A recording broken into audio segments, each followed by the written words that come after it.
VA education benefits allowed me to earn a degree without the type of student debt that so many people face. My service was then, my benefits are now. Get what you earned. Visit choose.va.gov. Not all veterans are eligible for the type or amount of benefits mentioned here. It's Only a Game podcast with hosts Jimmy, Greg, Deg and Matt. Sat in the main stand, bringing football topics with occasional guests. Download, subscribe and stream for a hat-trick of support. Tap in ratings and reviews on your podcast platform. Stay on side with our YouTube channel and social media pages. Hi, Jimmy here, of course, from It's Only a Game podcast. To let you in, it's behind the fourth wall of this little voice note I'm recording as part of, the matchday update pod, if you will, during the Euros. Obviously, we've been very, very busy during the Euros, each of us, and we've been able to get a full pod out. Currently in the 43rd minute of what is, at this time of recording, England 0, Slovenia 0. Just to give a little update on, my version of events of the game. I can't really say this too much because it kind of follows the pattern of both the Serbia and Denmark, particularly Denmark game. England haven't really got started. It's been dull. It's been particularly tedious. I think Slovenia are a good side. I think they've got some cracking players, but when you look at the talent Southgate and England have got out there, you do think that, not that anyone's got a divine right to beat anyone in any tournament, but you feel that England should be strong enough to overcome this, and maybe they will. I mean, one moment that got me out of my seat was the offside goal. That pass to set it all up was fantastic, the split and pass, as England are just on the attack now and nothing comes to it once again. It looks a bit more potentially threatening in the final third if we can get a few passes together and speed up the play a bit. Midfield's very pedestrian. I mean, you've got retaining control of the ball most of the time, but it's what you do with it rather than just retaining the ball, as the half-time whistle just goes in Cologne, and England 0, Slovenia 0. Honestly, shades of England-Algeria 2010, shades of, to be quite frank, shades of just the Denmark game and then partly the Serbia game. Very dull.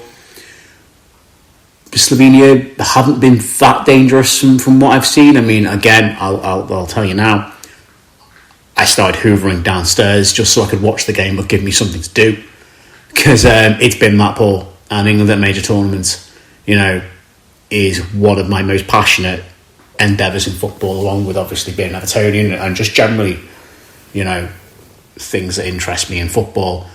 And for it to take me to do some hoovering on a Tuesday night in June on a warm sunny evening really tells you the level of boredom and the level of tedium that this team and this game and the way that they're playing are. And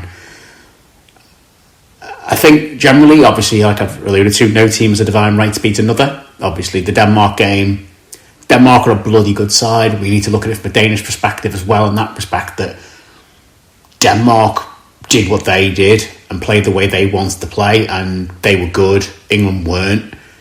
And for us to come away with a draw against a good Denmark side, we shouldn't just turn up and beat Denmark. They are much better than not given credit for. And this Slovenia team, they're no mugs. They are absolutely looked sharp in their opening two games. They were unlucky not to beat Serbia. Late goal there, but they should arguably have beaten Denmark as well in their game. They were the better side. Obviously, we need to win to top a group. And you'd hope would then be a slightly easier.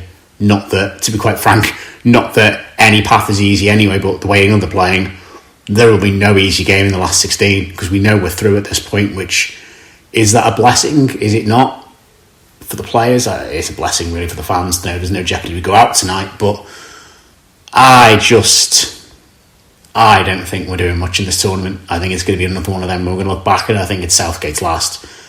But the second half is coming up, obviously, shortly. I hope England can sort themselves out. I hope they can get at least a goal. We really do need to get a couple to ensure we can win the game, because I think Slovenia have still got a bit about them. They've got some, obviously Benjamin Šeško stands out, but obviously the keeper Handanovic. They've got the guy Ilicic, who's come back from some mental health problems, is on the bench. They've got Sporar, who was formerly of Middlesbrough and Panathinaikos, who's a cracking forward. they're a dangerous side. They're such a small nation, about 3 million people. You know, we've seen what Croatia can do in the Balkan region, being from a small nation. Don't rule out these Balkan nations. They are very good sides with some fantastic players, you know, as is evidenced by the fact there are so many nations from that part of the world in this year's Euros. Anyway, I've rabbited on for long enough now. Let's hope the second half, I'll come back with a full-time report. Let's hope England can do the business, but I will say it now, I'm not confident that much happens in this game. If anything, I think Slovenia nick this because England look incapable of just getting what they need to do done. And that, for me, must surely fall on Southgate with these group of players and his talent. Are they tired for a long season? I'm not so sure. I think it's just been pedestrian. It's been poor again, and it needs sorting now. Hopefully they can. Speak again soon, guys. It's the whole fucking Lampard, Gerrard, Rooney, Owen, blah de blah era again, isn't it? We've got all these fucking great players, and they just don't play together. Like, there's too many. I don't know what it is. I don't know whether it's an ego issue or whether it's a tactical issue. I can't see it being tactics that every game. Surely, like, Southgate sees what the fans see, that we've got all of these fantastic players, and then play arguably the most defensive football we've played in the last 5 or 6 tournaments. I just don't get it. They're just so fucking negative. They sit back, they're going on about how much of a good strike it was. Any professional footballer at that level should and will hit the target when they're totally unmarked and unchallenged, and that's exactly what he's done. You know, Pickford couldn't really do anything more with it. I'm not blaming him, but you got 4 or 5 defenders stood there trying to hold their arms down at the sides so they don't give away a handball. Don't fucking shut the ball down. But anyway, we're top of the league, as Walker keeps saying, so let's keep the faith. Hi, Jimmy again, doing a very quiet, full-time voice note after England 0, Slovenia 0. I'll keep this brief, because there's really not a lot to say. Improvement from England's second half, but just couldn't break a very stubborn Slovenia team down who were pushing us into the left channel quite a lot. Ultimately, very, very lucky to win the group. Really, really poor group stage all round, really, from Group C. I think all the teams who have qualified, including Slovenia, can count themselves very fortunate to get through. Not a lot to say, really. A lot like the first half, just very disjointed, and I do fear that the last 16 will be as far as England go. That's all I can really say. Cheers for now, everyone. Speak soon. Hi folks, it's Greg here. Just a quick voice note that I'm going to try and put all of our voice notes together as one mini episode. So we're out of the Euro 2024 group stages. We're now entering a knockout stage, which should be in the next couple of days. I think England are incredibly lucky to get Slovakia. Like, that's incredibly lucky in terms of avoiding Germany, Spain, France, Portugal, Belgium, Italy, and Holland. You couldn't write that, really. If we were to beat Slovakia, we would get Italy and Switzerland in the round after that one on the Saturday, the 6th of July. England have been a bit drab, really. We've managed to watch all 3 of the England games. The last England game, I know it was a bit of you could call a dead rubber in some respects, but we were already qualified through anyway, but they didn't show any real determination in terms of trying something new or trying to experiment in terms of, okay, how can we change things up a bit, or even a plan B or C or anything like that. Nothing really looked as if they wanted to try anything else apart from the main plan, if that makes sense, for Southgate's main plan even. Which is a bit disappointing, really, because I thought that was an opportunity to try something different. Start Gordon, perhaps, or start Palmer. I understand Palmer obviously eventually came on the field later in the game, but you want to see the other players get a chance and you want to experiment in those situations if possible. You know, and we would already qualified, so you might as well start the rest of the other players. And, you know, you can rest your Kanes and your whoever, your Bellinghams if you wanted to. I thought that was a really big opportunity to explore different possibilities of what we could do, you know, what's possible, who works with who, you know, and it's He hasn't done that, which is, I don't know, a bit stubborn in my opinion. It's a bit, I don't know. Don't know what that were really, picking the same team apart from Gallagher. It was a bit of a strange one to me because we'd already qualified. Yeah, okay, so on to Slovakia on Sunday. I think they'll come at us, Slovakia. I think they'll fancy playing against us. They've got this far themselves, Slovakia. Let's not discount them. They're in the knockouts as well. We've not been outrageously good at all, really. I think we've been very lucky, as Jimmy mentioned previously, to win the group. It's been a poor group in all. But yeah, I think Slovakia will fancy playing England. Like, I know that sounds a little bit ridiculous, but we've not been outstanding. Yes, fair enough. Somebody, bookies, whoever, William Hill has us as the favourites, but I'm not too sure where that's from. But yeah, we'll see how we get on. Hi everyone, Jimmy here. Of course, we're turning your game. If you can hear a dog barking in the background, it's not mine. It's just me at home. Going to be a quick recap of the Euro 2024 group stages. I say quick. My prediction voice note was about half an hour, so who knows how long this may actually be. Strap in, we could be in for a long ride. I think starting off with, naturally, Group A, I think the big story, certainly on our shores, if we're talking about the British Isles, is Scotland, and I think it's the easiest place to start because they despite getting, I don't think it's fairly harsh, so they're getting absolutely pumped against Germany in the opening game. The Germans were great, but Scotland were quite frankly dreadful. They tightened it up against Switzerland, got what looks like a very solid point now, considering how well Switzerland did in the group. And you thought all you have to do is beat Hungary, which, okay, Hungary were a good side. They had a poor result against Switzerland, but held Germany, lost 2-0 in the end, but held them to a much closer game than Scotland did. And I just think they were just dreadful. There's no other way of putting it. They didn't attack Hungary. The game only came to life. I mean, the game generally was a really poor advert for the expansion of the Euros. I don't know, I banged on about, the 2014 tournament, and it has its benefits, which we'll get on to later with a couple of other teams that I've gone through to the last 16. But this was an advert for why it shouldn't have been expanded all those years ago, because it was dross. Like, don't get me wrong, I think both Scotland and Hungary qualified on merit in their group stages, from what I can recall.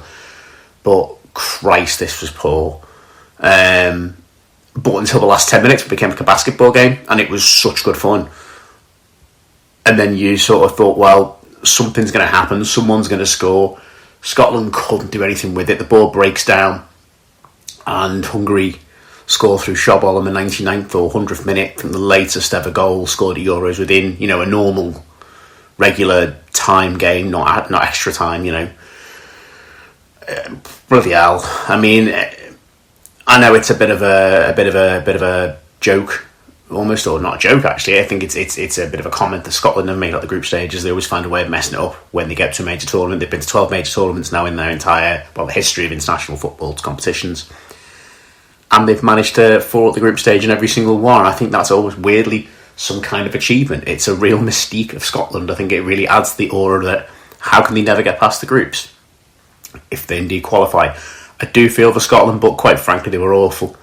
And to just call out Steve Clarke on his comments about the referee, there was, look, decisions will go against you, will go. I personally don't think it was a penalty, but I can see why it could be given. But to then call out the referee for being Argentinian because he, quote, doesn't speak the language when his VAR and officials were Spanish, that's a bad comment. In this day and age, you feel like you can't really. I mean, again, he was emotional, he was upset, he was frustrated, he was very pissed off.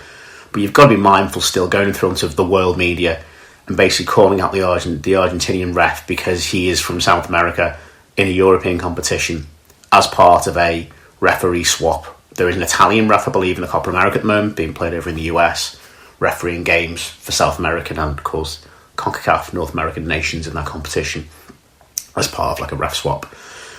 The referee, whose name escapes me, is a highly regarded referee. I believe he's refereed the World Cup as well. He's top level referee from Argentina.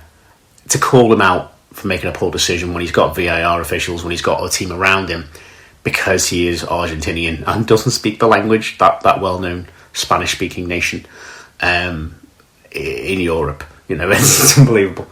But yeah, that was a ridiculous comment, and it smacked of desperation and frustration that his team couldn't do anything really. And moving forward, though, Germany, they look good, don't they? Like they look good.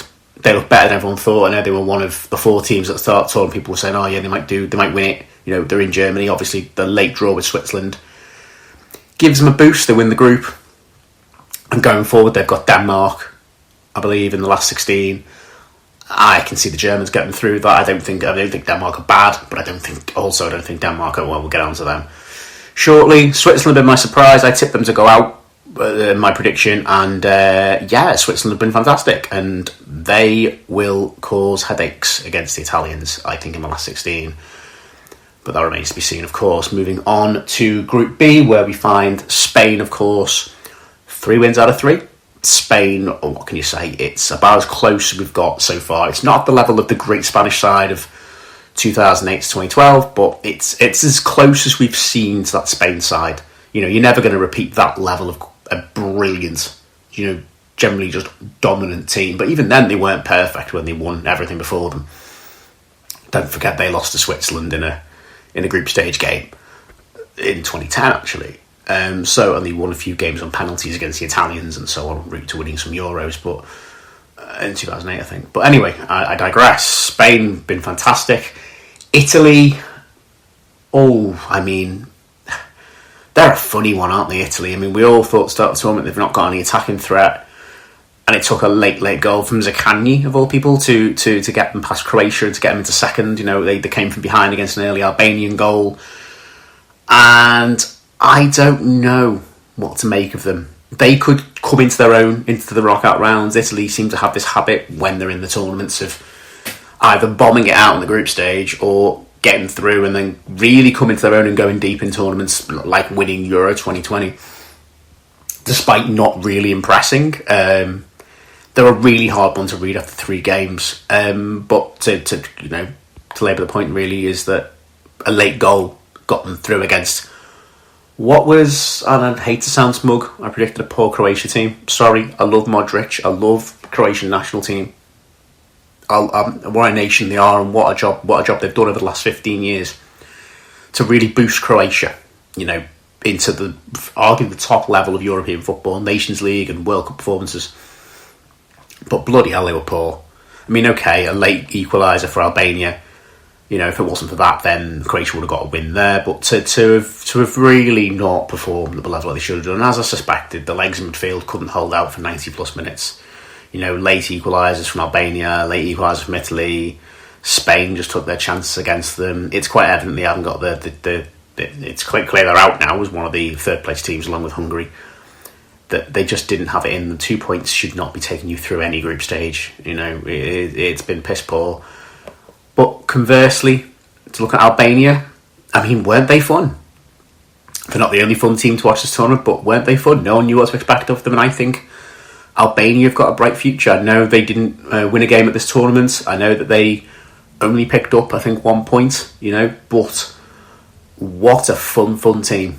What generally, from what I've seen of them and the highlights of them, they've got a lot of Serie A players. They've got guys dotted around some of the top leagues in Europe. They're a nation that's come from very humble from years of oppression, admittedly, but from very low down, humble sort of places back 20 years ago when I remember England played Albania in that qualifying campaign for 2002, and no one knew anything about Albania then. And then them, along with, I will say, of course, Georgia, we'll get on them later, have come from a very low ebb, starting out as, almost starting again, either starting from as an independent nation or starting from the oppressive regimes that they've been under from the 1990s. They've really come on, and Albania have actually really impressed me. I know they've come below Croatia, but they've always had good starts and good finishes to games. They just that bit in the middle where Spain and Italy showed their quality against them, which is no shame really when you're coming from a perspective of that you're in the nice way, you're Albania.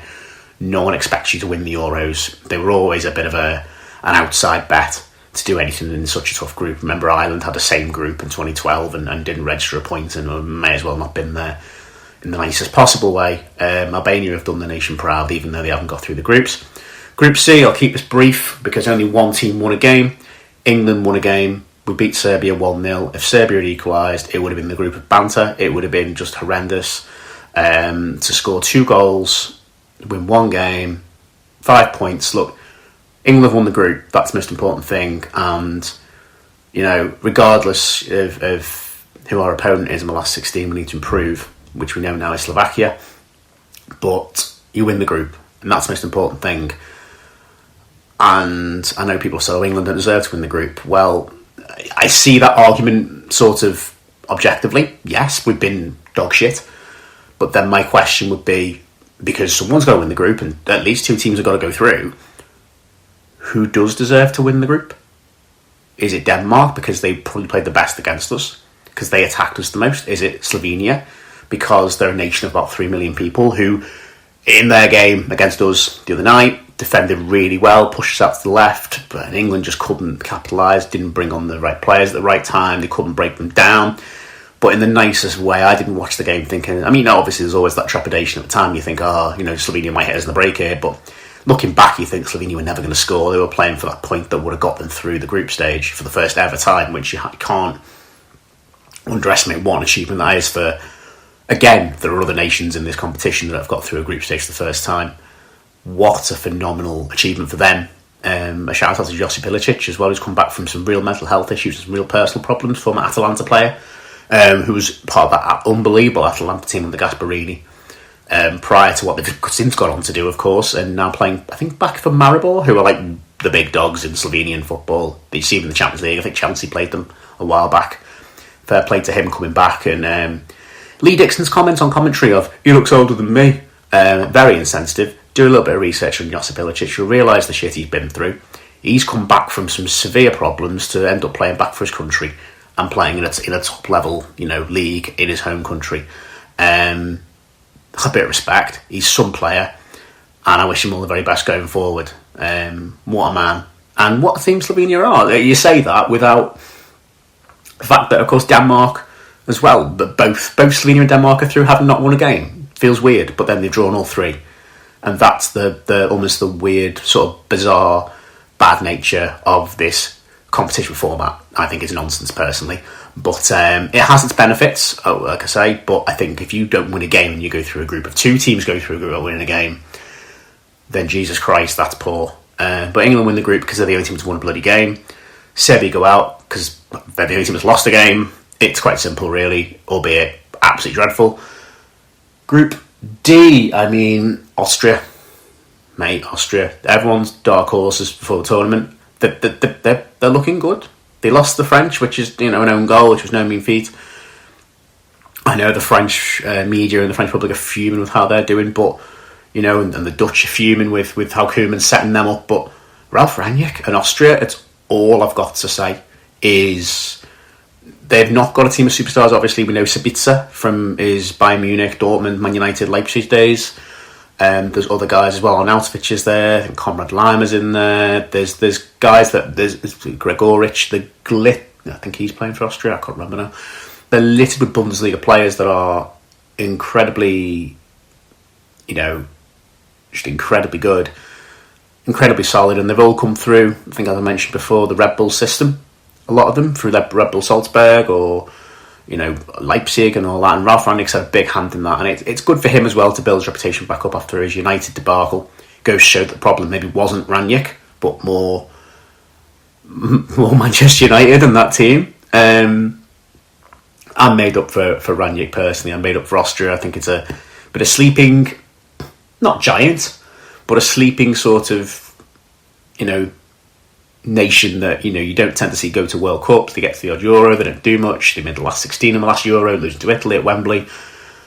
I think they really could do. Their last 16 game with Turkey is one to watch, because that could be an absolute firecracker of a match, genuinely. France not turn up yet. Mbappe's got a mask on. It's about the most important thing you can say about France at the moment. But they've got a tricky last 16 game as well. The French could go out, could do what they did again. in 2020 again, potentially, which would be a massive surprise, seeing as how well tipped they were. And the Netherlands, they've got so many talented players. They remind me of England. They've got so many talented players. Maybe not going forward as such, but you know, you've still got like Gakpo and Xavi Simons there. But when you've got Van Dijk and Ake and De Ligt and guys like that, you do wonder why they're playing so poorly. But they're through. You know, that's something. Maybe it is Koeman that's the problem. It wouldn't surprise me given my own experiences of Ronald Koeman's management. And then Poland were Poland. Everyone thought they'd be crap, and apart from Lewandowski scoring a goal in probably his last ever international appearance, Poland were crap. They nearly went home with no points. So that's that, really, isn't it? Group E, I tipped Ukraine to be dark horses.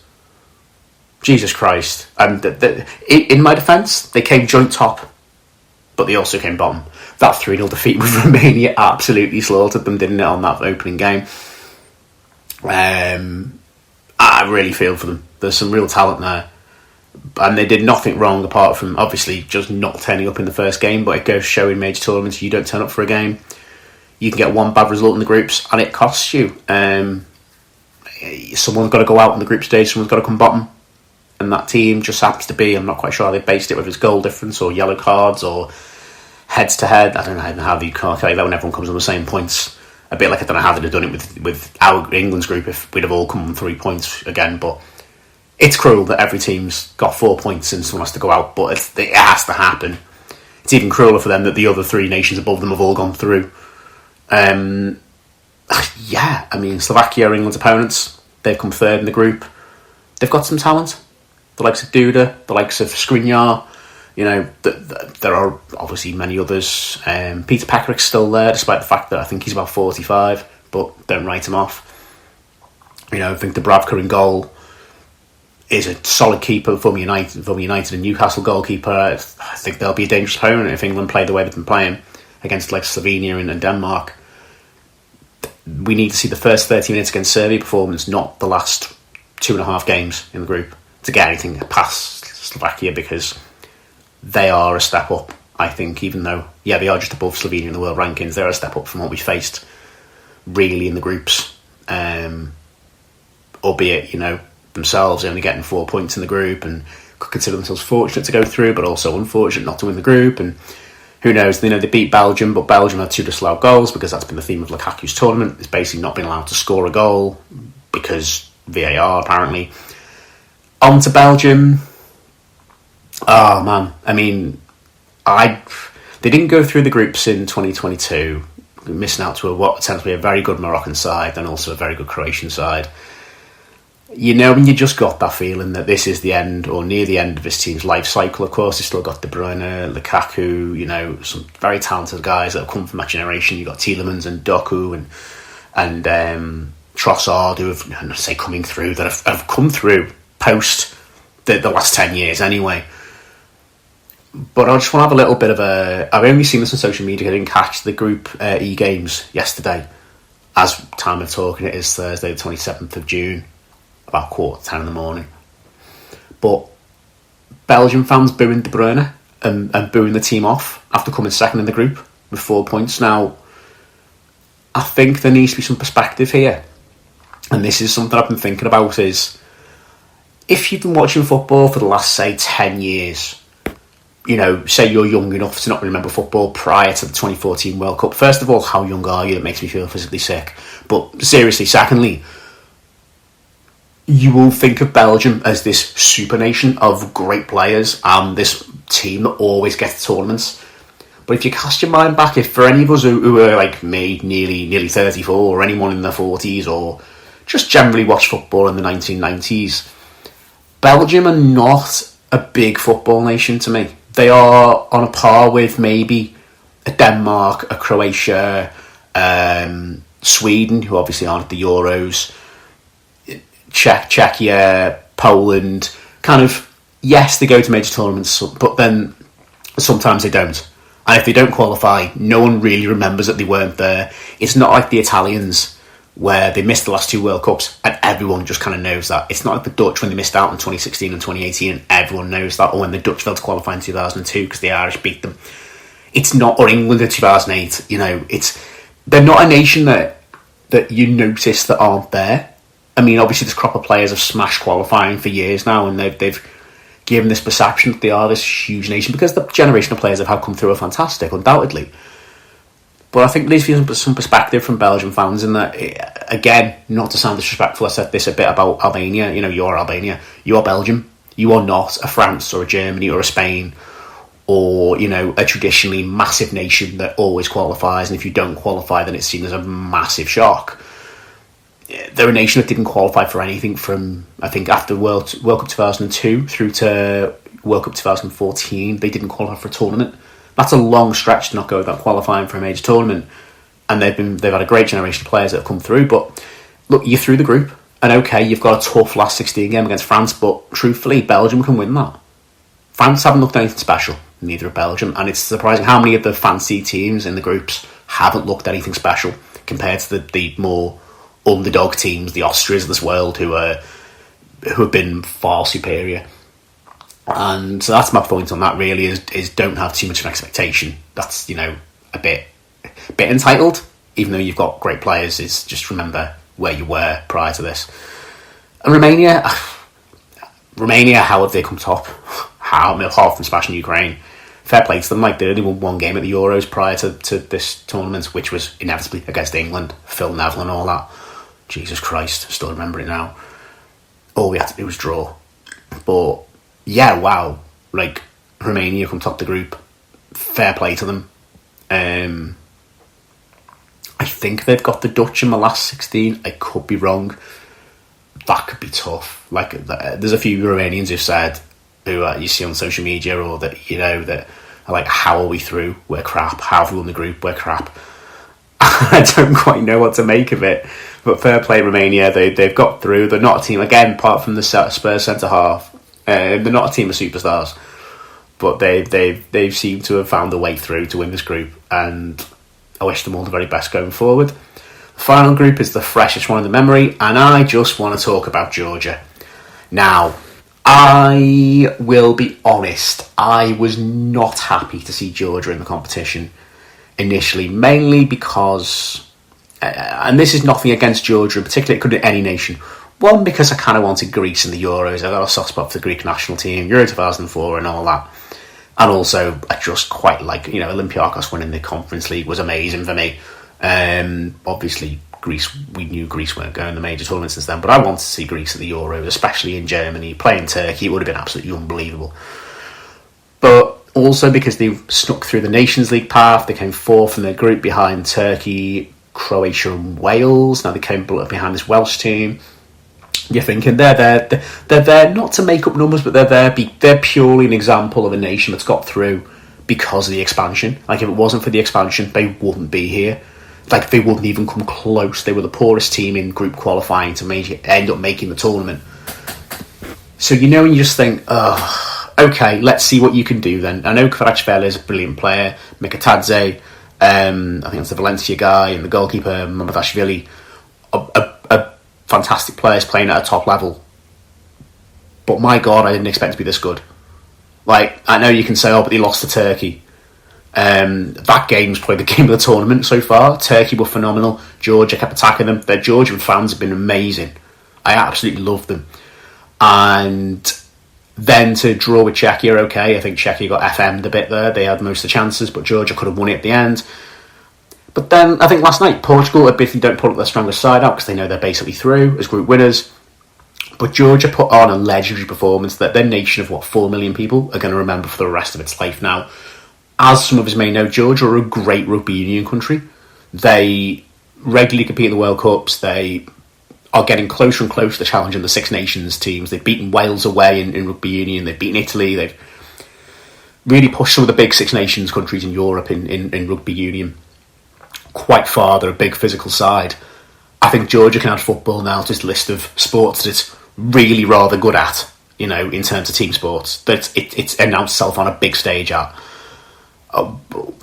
You know, is it Mikatadze? What a player! What a player! Like, I can't confess to watching much Valencia, you know, since Sky Sports lost the rights to La Liga. What a player! He looks unbelievable.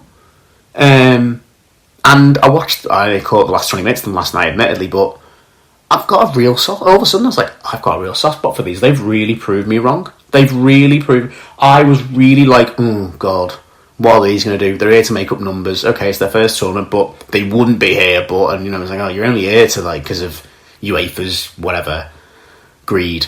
But I'll hold my hands up. I will happily admit I am wrong about Georgia and about their right to deserve to be at this tournament. They've shown they deserve to be here by not even just by beating Portugal, but by performances against Turkey, performance against Czechia. They haven't been outplayed. They haven't been smashed. They haven't been negative. They've played as, was it like last night described as 11 puppies?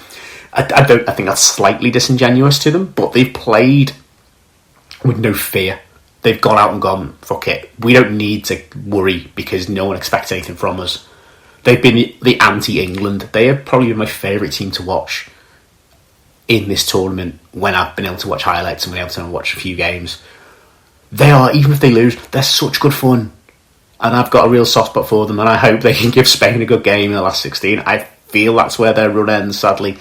But fair play to Georgia. You've won it. You've got a fan in me. And if anyone's ever offering a chance to go to Tbilisi and watch a Georgia match, or just go to Tbilisi or go to Georgia, I would happily go. The food sounds amazing, by the way, just as an aside. I would sincerely love to go and visit that country. You've won a little place in my heart there, Georgia, so fair play to you. Just off of 20 minutes against Portugal. I'm easily won over, clearly. As for Portugal, my tip to win it, and I stand by that. I don't care that they lost last night. I think Georgia played exceptionally well, and as was alluded to earlier, Portugal didn't play the full-strength side. So, yeah, I still think they'll be fine. I don't see any great issues. They didn't play their full 11. I think they will certainly... They're in the difficult half of the draw, but that's not their fault because they won their group. It's more the teams that didn't win their group that have made that one more challenging look to the draw. And Turkey, they look like they could be turning up in a major tournament again for the first time since 2008? Euro 2008, World Cup 2002. Finally, we could get a good Turkey team. They could be a team that no one wants to play. And I can't remember who they've got now, actually, which is really bad. I'm sure someone will correct me, but Turkey look dangerous. I know Portugal swept them aside in their group game. But that's just it, is that Georgia, to go back to them, sorry, I'm really high on them. They are the one positive of this new format. They've gone through on the third place team with 4 points, and that is a positive to this tournament. They've qualified purely by the metrics of the way you qualify for a new tournament in the 2014 format. They've got through the group based on that. They've on the face of it, if you didn't know anything better, you'd say they've shithoused their way through the tournament based on a technicality, but they haven't. They've been bloody good. And Czechia, you looked at the squad beforehand, it looked a bit dull, and it proved to be such. They was a tough group with a Portugal and Turkey team that look on fire, a Georgia team that are far better than everyone thought they were going to be, and Czechia just went at it. And the fact that there was big fights at the end with the Turkish players and stuff shows the frustration that they just went at that level. So that's my little group stage roundup. It's been about as long as my preview one. I obviously stand corrected on a few of my predictions. I thought Hungary would do better. I didn't expect Georgia to do that well.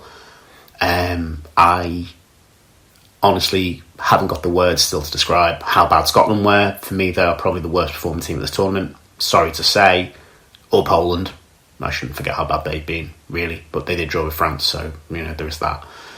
Anyway, that's all from me for now. That's my little roundup. Quite a long roundup. Thanks for listening if you got this far. Whether your nation is through, whether your nation is not qualified, whether you don't even follow the Euros. You could be following the Copa America right now, which, fantastic if you are. There's some great games going on there, by the way. Venezuela, by the way, they won 2 of the first 2 games against Ecuador and Mexico. So, wow, okay. Big song on Rondon doing bits there. But yeah, keep in touch with Copa America as well. And yeah, so much great international football at the moment. It's such good fun. Anyway, regardless of what your country's doing right now in football, if they're even doing anything, just remember that it is only a game. Take care. Bye now.